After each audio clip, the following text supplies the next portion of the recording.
Hello, everyone, and welcome to Papa's Tackle Box. We're coming to you from Legacy Community Church in Auburndale, Florida.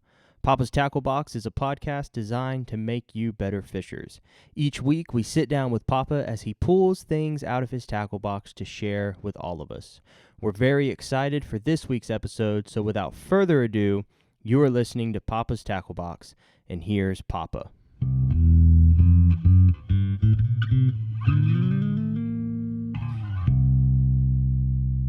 Thanks for joining me today.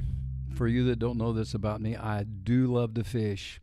And my dad started me out when I was a little boy, and we used only one bait. Now I have tackle boxes, rods and reels. I can fish anything, any kind, and I can go after anything, fish however they're biting. So I'm going to reach in my tackle box today, and looky here what I have pulled out.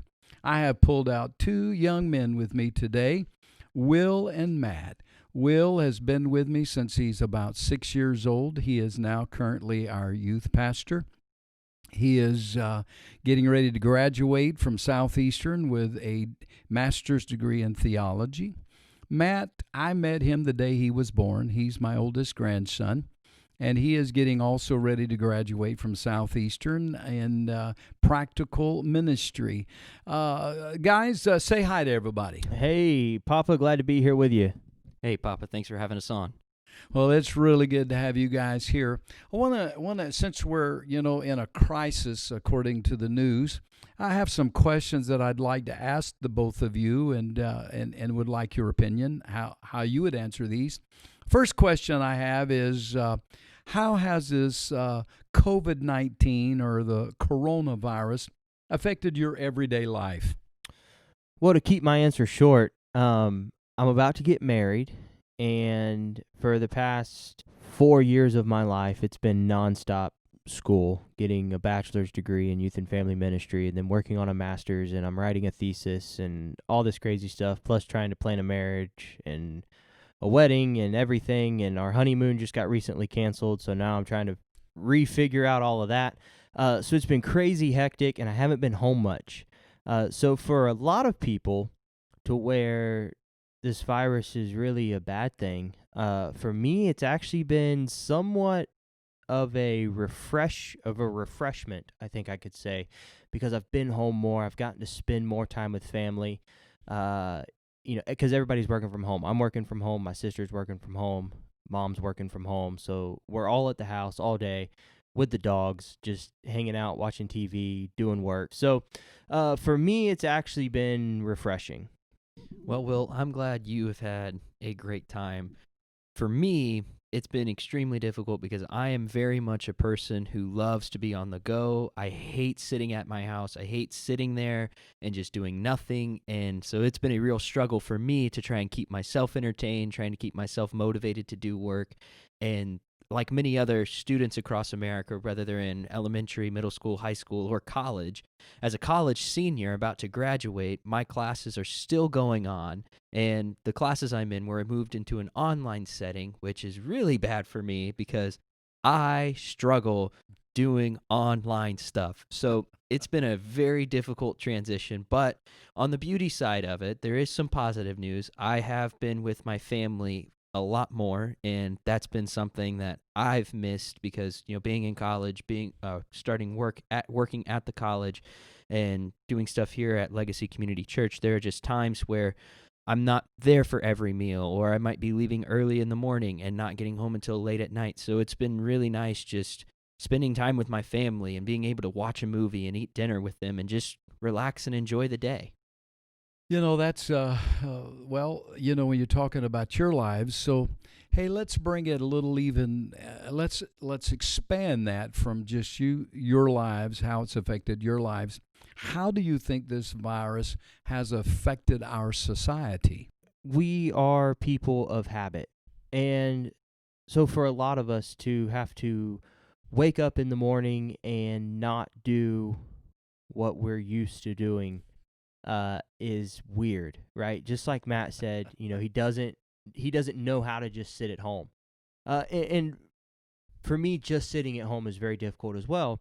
But I would say we've been up at the church a lot working. we went out on the boat yesterday, still staying like 10 feet away from everybody else. Social distancing. Yeah, we're definitely practicing social distancing. And so things have just been different in general. But as a society, people are used to, I wake up at 6:30, my coffee's ready at 6:35, I drink a cup of coffee, I read the news on my iPad, and then I get dressed, I go to work, I'm at work from, 8 to 4, I come home, I cook dinner, I go to bed, right? You watch NCIS or something, or Wheel of Fortune, I don't know. Maybe Jeopardy. And so and we're not able to do that, right? So we kind of wake up when we want to. We drink our coffee when we want to. We might work from home, and I know for a lot of people that's keeping us in some kind of like sanity, because my sister, she works at the University of Central Florida. Her hours are like, I don't know, 8 to 4 or whatever they are, right? And that's just an example. So, I mean, she wakes up at like 7:30.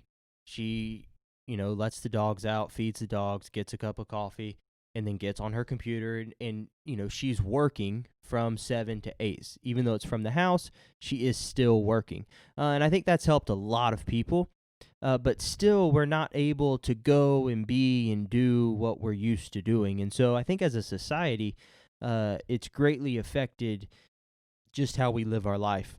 But I do think it's going to be for the better, because working with youth students, working in the school system, especially in middle school, this generation that's coming up underneath us is going to be a much cleaner generation, because they're living through all this. They're seeing the importance of washing their hands, using hand sanitizer. And so, I think it is creating a cleaner society. Yeah, and just to kind of piggyback off what you were saying, society is going to be changed by this entire thing. And one of the things I find interesting about looking at this whole pandemic that's been happening is we've seen both good and bad. Like, we've seen the bad when we think about just people trying to find dadgum toilet paper. For some odd reason, everybody is trying to hoard toilet paper, and it's still happening. And so we see society, especially in our communities and especially like in the United States, we see our society really trying to think about themselves and hoard for themselves and just be prepared for whatever it is. And that's something that is a negative that we see out of this, and it's an eye-opening statement that we're watching. But on the flip side of that, we're seeing society do something that I've never seen before, and it's this rally cry for all of us to come together and really try to defeat this virus as a community, as a state, as a country, and as a world. And it's really inspiring to see the amount of people really trying to help do this. I mean, we've seen donations from a lot of people, a lot of celebrities, a lot of hospitals, a lot of different things are really stepping up to make a difference. We see people sacrificing just their daily lives to help stop the spread of this virus. And it's really inspiring to see that we live in a world that is constantly just provoking negative news, provoking negative thoughts. It always seems there's just always something bad happening, and yet we're looking at humanity. There's still some goodness there. There's still hope for humanity. And so that's a really inspiring thing for just for us to see. All right, let's take this a little different direction then. For me, I've been in ministry for almost 50 years. You guys have been in ministry here with me for the last 3 or 4 years that you've been helping me through school and graduating, and you're going to spend your lives in ministry. So how do you think this virus has affected the way we're going to do church when it's over with? So is it possible to say, what will church look like when we're through with this virus, or what will church be like when we get through with this? What are your thoughts on that? Yeah, so it's going to be interesting because we don't really know what's going to happen. We don't know how that's going to affect. This is something, there's no manual for this. There's nothing of a history that we can look at this. It's going to be very interesting to see. But I had a professor, and he's one of my favorite professors, and his name is Dr. Daniel McNaughton. He's talked multiple times, and he's been somebody that's influenced my life very greatly. So if you ever listen to this, Dr. McNaughton, thank you for everything you did. But one of the things he was talking about in a class, he mentioned right before we canceled school and the whole country started going on this shutdown, he mentioned how this could be the church's finest hour if we step up, because people right now are desperately looking for some form of hope. And I don't think this hope is going to go away anytime soon, because whenever you have this virus that shuts down our entire daily lives, there's going to be people that are going to be looking and searching just for some form of hope, some form of opportunity, some form of just finding some positivity. And so in this whole season that we're in, the church could really grow from this, and the church could become something that is extremely just powerful in a way that we could see people coming to Christ and finding hope, finding positivity, finding happiness and joy that only Christ can give. So this is a great chance for the church, and church will probably look different because we're going to be a whole lot cleaner. We're going to have a whole lot more precautions, but at the same time, church could look a whole lot different in the way that there are going to be so many more people lining up to come to church. I mean, we don't really know. Even the online church has been something that has been booming for a while now, but especially in these past couple weeks in this crisis, online church has just exploded. And so it'd be interesting to see how that affects our daily routine of church and how that implements change. So church is most definitely going to be different, but it's going to be different in a good and positive way. I also think a big thing from this is, like, the church can't stop. So we've gotten to a point to where we cannot have face-to-face services at all. And so many churches everywhere have figured out, okay, what can we do to still connect with the people even though we can't see them in a building?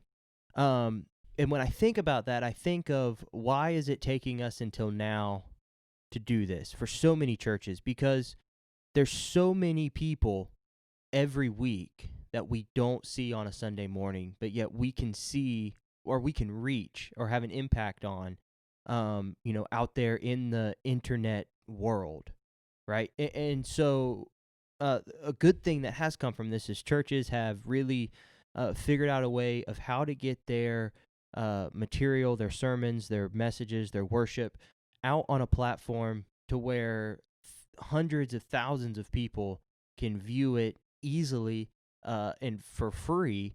And it's something that the church can't stop doing. I think it's kind of sad that it's taken this for the church to do it, but I'm glad that the church is doing it, and it's something that we just need to keep doing. On the other hand, I think an interesting way this really affects church, and I never thought about this until I was talking with my uncle yesterday, who goes to a larger church, and you might say mega church, but this church did not even have a YouTube channel until last week. And so when I thought about that, it really made me think that what this virus is doing in a weird way is it's putting every church on an even playing field. That it doesn't matter where you're located, it doesn't matter how big your building is, it doesn't matter what kind of money you do have or don't have, you're able to reach the same amount of people that everybody else is reaching. Like, the fact that you're now, people are being forced to put their information on the internet, whether that be YouTube or Facebook or Instagram or whatever you're using, it's now you're able to reach so many more people than you even think you possibly could, simply, from this virus. And it's sad to say that it is from this virus, but like I said, there's all these huge churches that up to a week ago, when kind of this virus was still, we don't know what's going to happen, we're still planning on having church on a normal basis, they didn't even have a YouTube channel, and now they do, and now their messages and their worship is getting spread so much further than it would have before. So I've seen churches be put on a level playing field, and I think that's really interesting. Not to like play the comparison game, but it's just something that I enjoy looking at and seeing, how it is affecting church as a whole, because now it does seem that we're all equal in the number of people we can reach, and that we need to continue to reach those people. The reality is there's probably somebody on a Sunday morning that can't go to their normal church, so they watch their church's live stream at, I don't know, 9 o'clock. And then they say, oh, well, Legacy's having a live stream at 10:30, so we'll watch theirs at 10:30. And then, oh, this other church somewhere else is having a live stream at, 11, so we'll watch theirs at 11. So now people are really watching multiple churches at one time. Whereas in, 2 weeks ago, they would have went to their church, their 9 o'clock service, and they would have left, gone to lunch, and gone home. So it's interesting what this is doing to the church. And like Matt said, we don't have a manual for it. We don't know what's going to come out of it. We don't know what's going to happen afterwards. But it's interesting to be in the position that we're in, to really have a front row seat to see where it's going and to see where it's going to take us, because we have no idea. Oh, that's what you have said is great. Now, let me just take that a little bit further. I am probably the average age of most of the pastors in the Church of God. And so, we went to school years ago, and we were not taught any of the stuff that's new with computer and social media. So, if I didn't have you guys, I would not be able to figure out how to do this. For a guy that's pastoring a small church that doesn't have the income or people, is there one simple thing you could say to him to help him do something different, since he may not be able to have, church the traditional way? Yeah. You can go to Walmart and get a little tiny tripod for your phone. It's $15-20. Log into Facebook and go live on Facebook. That is really the easiest thing that we can do right now in our society. The fact that you can go live on Facebook is unreal. Go get a small tripod, set your phone up, and give a short, quick message of hope.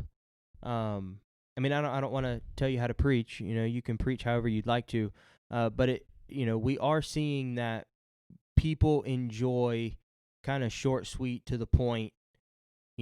Here's your hope for the day. And if you're able to give them that hope in a matter of 10 minutes, you are going to be more appealing than the church that takes 45, 50 minutes to give them that same amount of hope. So, again, preach how you'd like to. I don't want to tell you how to preach, but go get a little tripod from Walmart, set your phone on it, go live, and just give the people hope. That's all I can say. Yeah, Facebook is a great way to do something like that, but something we have done at Legacy Community Church that has been extremely impactful and have helped a lot of people go through some difficult things is we just started writing a blog post every Monday. And so every Monday morning we send out an email, or if your church has a website, or maybe it's just something that you can post on Facebook. It's just a way to a blog post. It can just be 500 words to however long you want it to be, of just some message about hope, maybe a message about what you're going through, how you're dealing with this, just something where people can relate to you and they can feel connected to you, and it's a way for you to minister and just provide some form of just being connected with them. And so even if maybe you don't understand how to work a camera or understand how to work something like that, just doing something as simple as just writing a blog post, or maybe even writing a sermon and posting your sermon outline and just giving context of what it means, that could be something so helpful for other people and other pastors. And it's just all about getting your stuff out there and trying to connect with people. My dad always said there's no such thing as a bad idea. A bad idea is better than no idea. And I think this really applies in our situation right now, because if you're not doing anything right now, and you're just hoping this will go away, reality is it's going to be difficult to survive through this. I encourage any pastor that is just trying to figure out what to do, just get started on something, because that can be a huge help in making sure that not only you can come out of this okay, but also that you can continue to grow and capitalize on this moment. It's a way of staying connected to the people. Yeah, exactly. And Matt and we both mentioned it, whether it's a blog post or a sermon, but we talked about hope. I think hope right now is what the people need to hear. The craziness of life, they don't need to hear any more, I don't know, craziness. They just need to hear hope. They need to know that, waking up tomorrow is going to be a good thing, that Jesus is in their corner, that they are loved, Yes. and that they're going to get through this. That's what the people need to hear Absolutely. right now. So, any chance that we get, even us at Legacy, that any chance we get to give hope, that's all we're doing, because that's what the people need right now more than anything. A question I had not thought about, but listening to you talk, it's come to my attention, especially when you talked about all the churches on a level playing field. Do you see this as a way of breaking down denominational barriers, possibly? What do you thought about that? Wow, that's a great question. Man, that's good. Matt, do you have something? I don't have anything off the top of my head. That's a good question. I think right now it's a very interesting way for us to look at this, because I do think we're going to see this denominational kind of thing that's been around for so long is just, I don't want to go there because they're this or they're that. I think this is an opportunity for the church as the universal church, for us just to look at one another and go, we maybe have our differences and our theological preferences, but at the end of the day, we all love Jesus Christ. And this is a great opportunity for all of us at a level playing field right now, and just even in a totally different thing. This is an opportunity for churches just to share how much they love Christ. And I do think this is an opportunity that no matter what denomination you're in, there could be people going everywhere, just because that one church that I never heard of, they helped me get through this, and they inspired me and gave me hope, even though it seemed completely faded away from me. So I do think it's a very good question, and I do think there will be that denominational breaking that we've kind of been looking for a while. Yeah, and I don't know how much it's necessarily going to break down denominational lines, but here's what I'm thinking of when you asked me that question. Is a very wise man told me one time, ministry would be very easy if people didn't show up. Yes. So whether we as pastors kind of like to admit it or not, we could have the greatest worship, the greatest message, we could be the greatest communicator ever. But if the people in our congregation are unappealing to other people, people aren't going to come back. So let me unpackage that a little more. With us being online and creating that online presence, then somebody who could be, let's say, very fundamental in their beliefs could sit at home and listen to our worship and our message and enjoy it, get something from it, and be blessed by it. However, if that same person was to show up on a Sunday morning to a very charismatic Pentecostal church, and Sister Hootenanny is running around the sanctuary, they're going to turn around and walk out, and they're not going to come back. So, and that's not the way pastors like to think, but that is the reality of what happens. So, I don't necessarily know if breaking down denominational lines is the right way to say it, but I do think it is breaking down kind of the social construct that is around specific denominations of church. If that makes sense. Okay. I can handle that. Well, I know we've spent a lot of time, and I know we'll probably need to reel it in, but one question that I really have, that I've really thought a lot about, is if you can put it in a context short enough, what are your thoughts that it seems like this virus has showed up right here at the Easter season? Is there some message that can come out of this, or is God involved in this at all, or is it just a virus that come out of nowhere? But it's right here at Easter. Can you somehow put that in a context short enough that I know we could sit here all afternoon, and we can reel it in? Sure. So first off, I mean, is God in and a part of it? Absolutely, right? God's in all things. It's impossible for us as humans to even rationalize that. We all know that his thoughts are higher than our thoughts. His ways are greater than our ways, and so there's no way that we as people can create let's say two lists, and the list over on the left says these are the things God is doing, and the list on the right says these are the things God is not doing. We can't do that because God is in everything. Now, is God the creator of this virus? Absolutely not, right? I think God is with us through every second of it. And so, with it being right here at this Easter season, I think we could glean hope from it. We can connect it to the Easter that we read about in the Bible, just like our blog post last week was about. We can connect it to the hope that was lost on, those 3 days that Jesus was in the tomb. So, I mean, we can make these connections and we can still gain hope from what's happening. But I think what I want to make known and hopefully articulate is that, God is not doing this to people. And because I know for a lot of people that could really, oh, well, I'm not going to believe in a God that would send a virus to the whole world.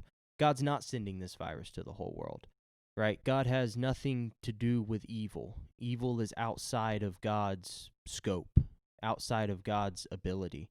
To God, right, when we look at and when we think about how God looks and thinks about the world, God is outside of human time. Therefore, God sees the beginning and God sees the end, and God sees what's happening all at the same time. And so because God sees what's already happened at the end, evil has already been defeated, right? Because we've read Revelation, Right. We know what it says. Evil's already taken care of. So to God, the evil is already taken care of. However, it is playing out in our timeline at this time. And I think it's something that, we just have to continue to have trust and faith in God and continue to move forward, even though sometimes it can look really dark and it can look really difficult. So, yeah, but I mean, we can get hope from it, absolutely, and know that God is still in control and that, we are going to get through this with faith and trust in God. Yeah, so Will went on a really theological tangent there, which is kind of how we kind of do things. I'm going to go on the more practical side because this is an opportunity for the church and us as Christians to use this situation that is extremely terrible, it's extremely negative, and we can flip it to have a positive. And I know that seems extremely interesting to say, but this is an opportunity for us, especially at the time around Easter, especially in a time where people are going to be looking for hope, in a time where their lives have been transitioned completely, where their lives are in turmoil, where they're having to restructure how they do things, and they're also having to restructure about how they look at things and the way they view things. It's an opportunity for us as the church to really capitalize on this situation. And what that I'm trying to get across and what I'm trying to say is we just need to make sure we have a game plan and something prepared and ready. That way, if there is a ton of people if we're able to have church indoors, or if not, if there are a ton of people that are about to walk through the doors, we need to make sure that the church is ready to be able to minister all those people. Just a short little story that my dad always told me and that I love so much is you have there are two farmers, right? There's a farmer that is constantly praying to God, asking for rain to come so that he can finally just harvest his crops. And then there's another farmer who is constantly praying for God, to God as well, for rain. But the second farmer does something that the first farmer does not. You see, the second farmer, he goes out into his field. He plows the fields. He does everything that he needs so that when the rain does come, he's actually going to have a harvest. Whereas the first farmer, all he does is once the rain starts coming, then he goes into his field. So which farmer do we believe truly had more faith, the first farmer or the second farmer? And so us as a church, we just need to be able to make sure that even in the midst of this crazy situation, we need to continue to have faith in God, that no matter what we're facing and what we're going through, we're going to be able to come out of this with an abundance of whatever it might be. And so that's my one practical advice, just is make sure that we're ready for whatever comes out of this, and let us capitalize on this moment that's in front of us. So kind of back to your question of, is the around Easter thing, is it timely? I mean, it's tough to say if it's timely or not, but regardless of the season that we're in, we can most definitely make the most out of it as a church. Well, I want to certainly thank you, Will and Matt, for joining me today on Papa's Tackle Box. And let me remind whoever may be listening to us, I've been asking you to pray 3 ways. Hedge us in, protect our jobs, and use us to win the lost. Thanks again for joining me today on Papa's Tackle Box. And till the next time, keep fishing.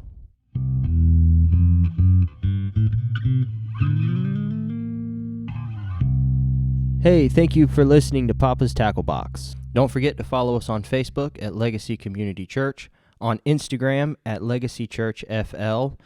Subscribe to us on YouTube at Legacy Community Church. And to stay up to date with everything we're doing, make sure that you go out and visit our website, legacycc.org. Thanks for listening.